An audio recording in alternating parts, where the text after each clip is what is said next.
Pessoal, hoje eu terei enorme prazer em entrevistar um antigo professor meu, o professor Mauro Cury, aqui na UniOeste.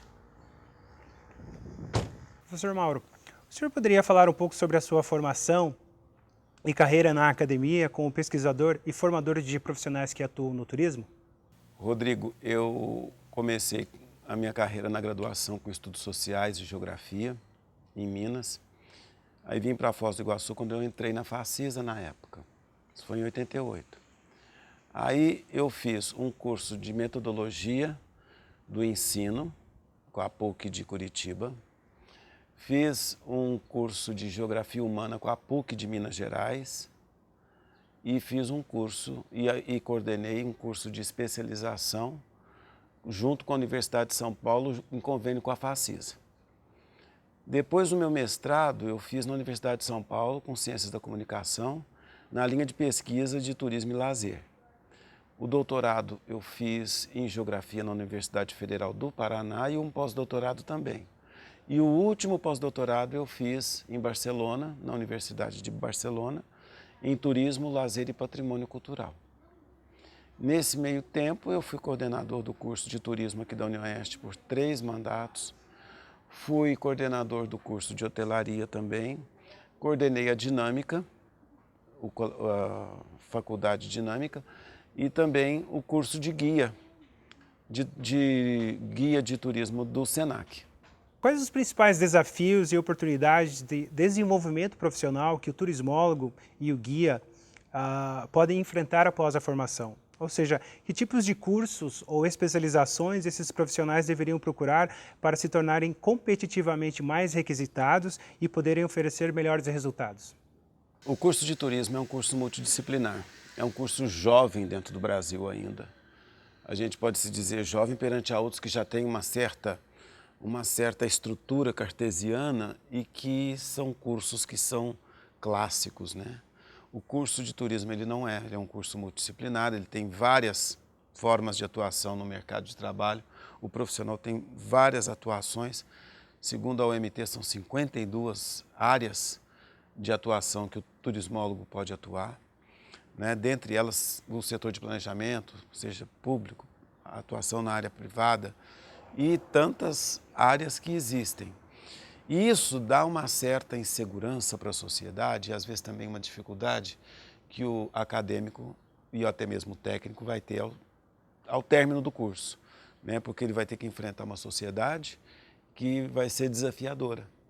É aquela sociedade que ainda é classicista em pensar em que tem que ser aquilo e acabou, e não é, né? Então a gente tem que entender que o curso dá essa oportunidade, dá essa formação e a nossa preocupação é muito grande, porque muita gente que deu certo hoje nos cursos de turismo deu por quê? Por conta de ser pessoas inovadoras, de ter um espírito inovador, de ter um espírito crítico, de ter um espírito de buscar coisas melhores, né? E sonhar alto. Isso é muito importante. Nós temos alunos aqui que já estão atuando na Europa, na Ásia, na América do Norte, né? Até mesmo dentro do Brasil, em vários setores, e outros que não foram para frente, né? Agora, em relação à especialização, ao mestrado, especialização já foram ofertados alguns cursos aqui na UniOeste, na Dinâmica também, e acredito que logo deve sair um mestrado nessa área de turismo aqui, porque é meu sonho.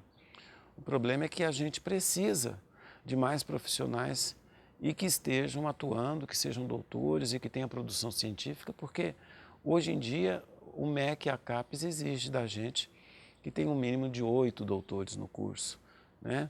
Então eu estava até conversando com o professor Nantes a respeito disso, que é o nosso atual diretor de campus, diretor de centro, desculpa, e o Fernando também, que é diretor de campus, que tem interesse demais nisso, para que a gente dê para a sociedade de Foz do Iguaçu um curso de mestrado, né? Nessa área específica de turismo, porque por enquanto ainda falta profissionais serem doutores. Mestres tem muitos, mas doutores está faltando. Mauro, algumas insatisfações muito frequentes que ocorrem depois da formação e entrada no mercado profissional são salários, e resistência a mudanças das empresas do setor público e privado na forma de operar, de trabalhar com o turismo.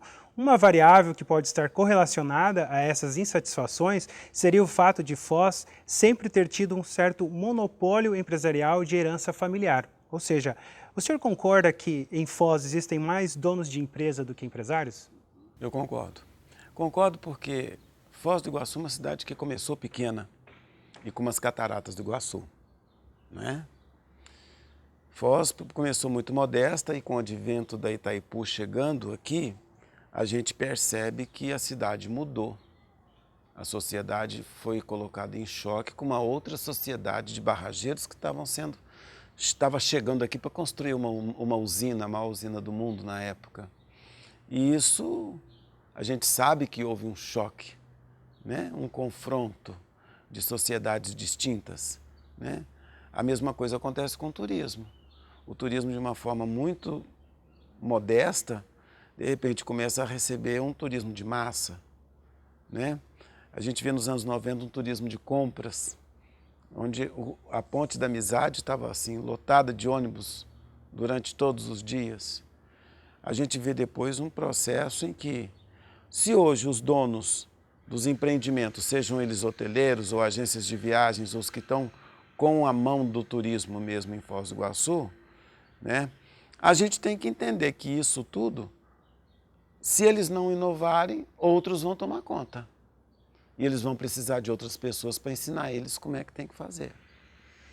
Então, essa questão de ser, dessa questão familiar, a gente já viu empreendimentos aqui falindo.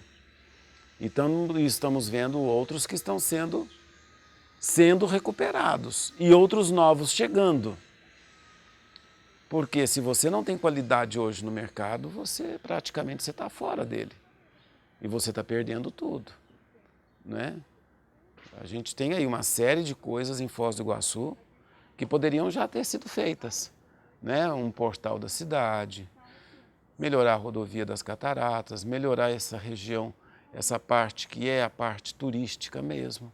Isso precisa ser feito, né? Tem muita coisa para ser realizada em Foz do Iguaçu. Só que o crescimento de Foz do Iguaçu é limitado pelo Rio Paraná, pelo Rio Iguaçu, pelo Parque Nacional, pela Itaipu, e o crescimento é complexo. Hoje que estão dando olhos para a beleza do que é a margem do Rio Paraná. A Argentina vê isso mais fácil. Aqui fica mais difícil olhar, porque a nossa barranca ainda é voltada para o contrabando. Ou a cultura de Foz do Iguaçu ainda quer viver nessa questão do contrabando até quando? Não é? Então, de vez você se preocupar com a beleza do Rio, não. Ali é o lugar que é o fim do Brasil. Aqui eu tenho que dar as costas. E essa ideia passa. É visível. Se comparar os três países, é visível.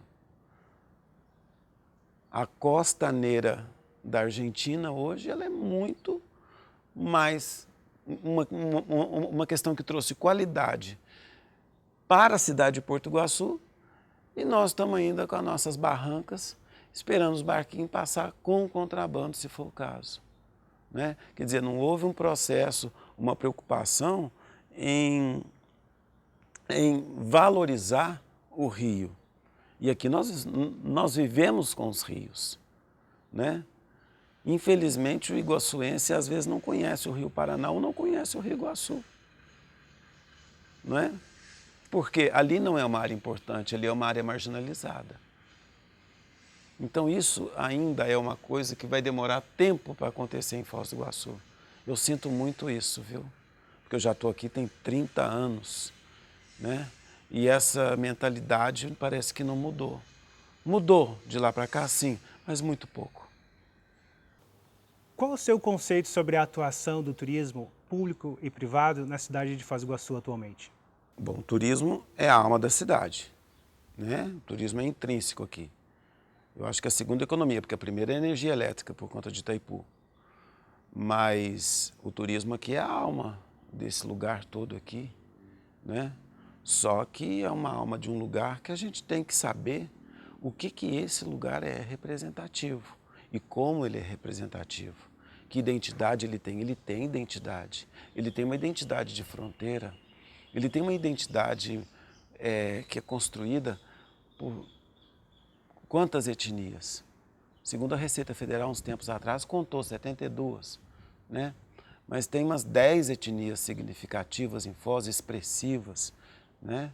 A questão de estar vivendo com a fronteira, na fronteira e pela fronteira, isso é muito relevante aqui e que poucas pessoas valorizam também. Ainda vê a fronteira como um marco divisório e não um marco de integração. Eu percebo isso, né? Então eu acho que a própria sociedade, seja Paraguai, Argentina, brasileira e outras que estão aqui, constroem esse universo transfronteiriço, né? Eu acho que isso é muito importante. Isso talvez seja o maior valor que a gente tem. Mauro, você acredita que o turismo seja para a cidade de Foz do Iguaçu e seus cidadãos uma atividade que traz benefícios suficientes para o desenvolvimento socioeconômico da região? Claro que é. Eu sempre vi Foz do Iguaçu com esses olhos. Sempre imaginei Foz do Iguaçu como sendo um centro, um nó de recepção, um nó de estradas, de aerovias, de vias fluviais, um ponto de circulação, um nódulo, um nó de circulação muito importante. E eu vejo que isso vai acontecer para o futuro. Eu vejo, principalmente, uma possibilidade de ligação ferroviária entre o Paraguai com a Ferroeste e assim seguir adiante, né? Como o mesmo com a Argentina também, que já tem ferrovia até Posadas. Eu vejo que a questão da circulação viária é muito importante, como também a aeroviária. A aeroviária a gente pode ser, nós perdemos isso, que eu acho que foi uma bobagem. O Brasil poderia ter uma visão mais audaciosa em questão de fazer daqui um hub de distribuição aéreo. E hoje, esse hub de distribuição da América Latina não está nem em Buenos Aires, nem no Rio de Janeiro, nem em São Paulo. Ele está no Peru, está em Lima. Então, essas grandes conexões, por exemplo, Foz podia ter um big de um aeroporto, um máximo de um aeroporto. E hoje nós estamos com um aeroporto que é uma tristeza. Nós não temos um finger, isso é um absurdo. Um aeroporto internacional que recebe gente do mundo inteiro, né? Eu às vezes comparo, quando a gente sai de um aeroporto internacional lá de Nova York, ou de Paris, ou de Amsterdã, quando você chega em São Paulo, parece que você chegou na rodoviária. Quando chega em Foz, parece que você chegou no ponto de táxi, né? É horrível isso. Você não tem ainda um ônibus que vai te levar o turista até o aeroporto com ar-condicionado, um ônibus executivo. Não tem, a maioria dos voos são na madrugada, né? Nós ainda temos um grupo de pessoas que estão aí fechados com os taxistas, aquela coisa toda. Parece que a cidade não anda, parece que é tudo truncado. Uma duplicação de uma rodovia das Cataratas ainda está truncado.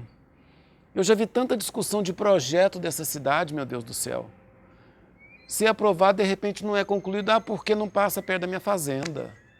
Gente, o que é isso?